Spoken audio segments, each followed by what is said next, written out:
60 Minutes Overtime. Okay, I'm gonna go right in there.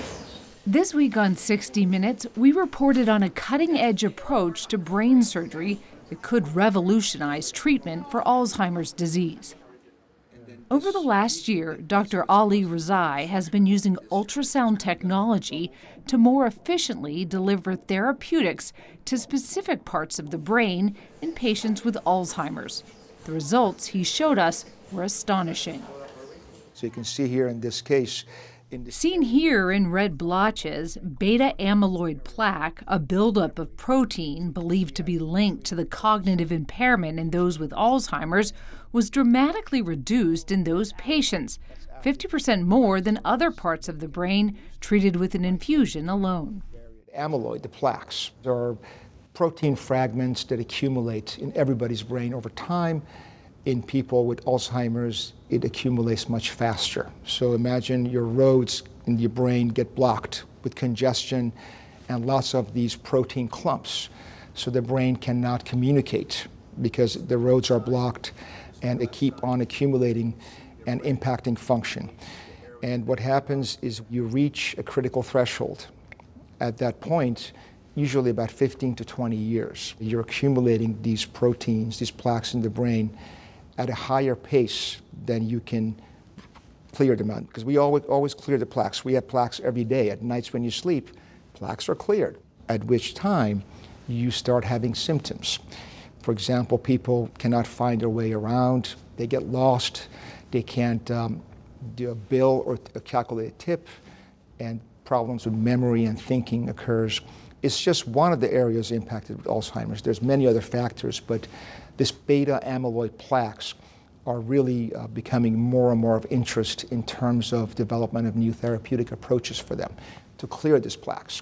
We also spoke with Dr. Rezai about new developments in blood testing that could help doctors identify patients who are at risk for Alzheimer's disease.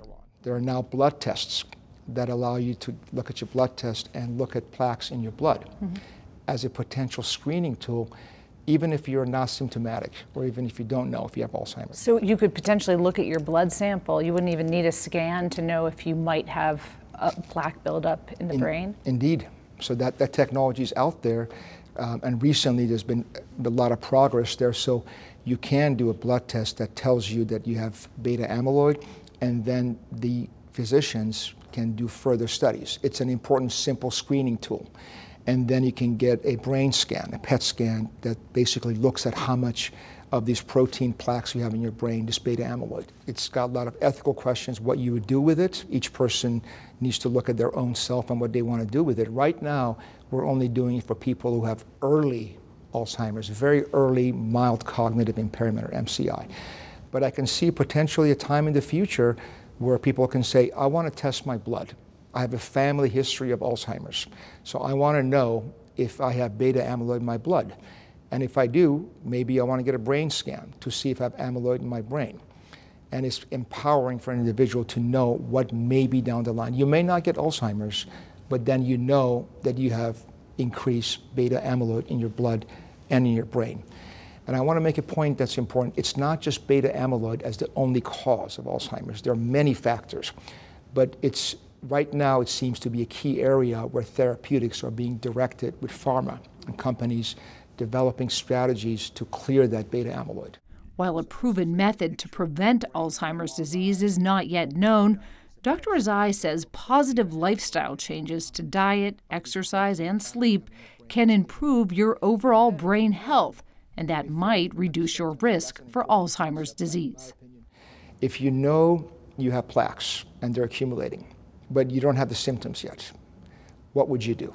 Well, that's when you want to get on it, right? That's when you want to try different therapies or do simple basic things we can all do. Eat better. Mediterranean diet has been shown to be beneficial. Sleep is fundamental to human recovery. Reduction of stress, reduction of alcohol, aerobic exercise, controlling your blood sugar, management of weight and obesity, diabetes, hypertension. All these contribute to memory loss or memory difficulties over time. So if you can optimize these, especially if you know that you may be at risk for Alzheimer's in the future, We can do the simple things that we can all do: diet, exercise, engaging with families and friends, new hobbies, has been shown to very significantly recover the brain. The brain is very dynamic.